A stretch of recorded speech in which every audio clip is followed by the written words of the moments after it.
hindi inaprubahan ni Pangulong Bongbong Marcos ang panukalang gawing Pilipino ang Chinese businessman na si Lee Duan-Wang. Nakakaalarma raw kasi ang mga babala ng iba't ibang ahensya ukol sa pagkatao at impluensya ng Chinese national. Nasa frontline ng balitang yan si Maricel Halili.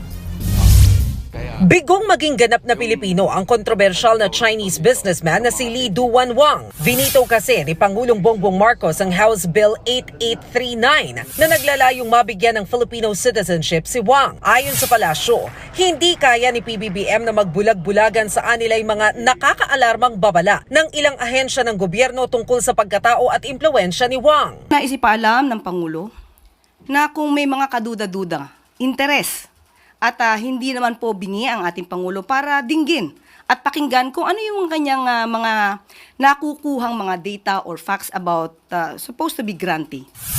Matatandaan nitong Enero lang nang aprubahan ng Senado ang naturang panukala para maging Pilipino si Wang. Tanging si Senadora Risa Ontiveros lang ang tumutol dito. Dahil yan sa umano'y pagkakasangkot ni Wang sa iligal na pogo sa Pilipinas. Katunayan nitong Enero, isiniwalat ni Ontiveros sa mga dokumento mula sa Securities and Exchange Commission na nagpapakita na naging incorporator si Wang ng New Oriental Club 88 Corporation. Ito ang itinuturing na biggest pogo service provider sa bansa na nagsara noong 2019.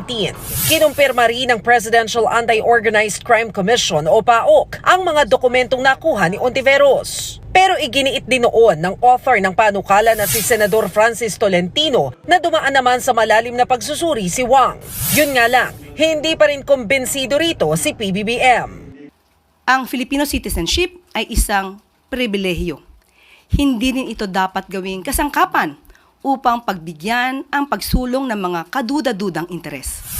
Ikinatuwa naman ni Ontiveros ang naging desisyon ni Pangulong Marcos. Pagpapakita raw ito ng commitment ng ating pamahalaan sa pagprotekta sa pagiging sagrado ng Filipino citizenship. Naniniwala raw ang senadora na pagpapakita ito ng matatag na paninindigan sa ating national interest. Pero dapat pa rin daw ipagpatuloy ang pag-iimbestiga sa mga abusadong sangkot sa pogo na nananamantala sa ating batas at nilalagay sa panganib ang ating seguridad. Wala pa namang pahayag dito si Wang. Nagbabalita mula sa Frontline, Maricel Halili, News 5. Mga kapatid, may Los Baños po. Huwag magpahuli sa mga balita at impormasyong dapat ninyong malaman. Para sa mas malawak na balitaan at diskusyon, mag-follow at mag-subscribe sa social media pages ng News 5.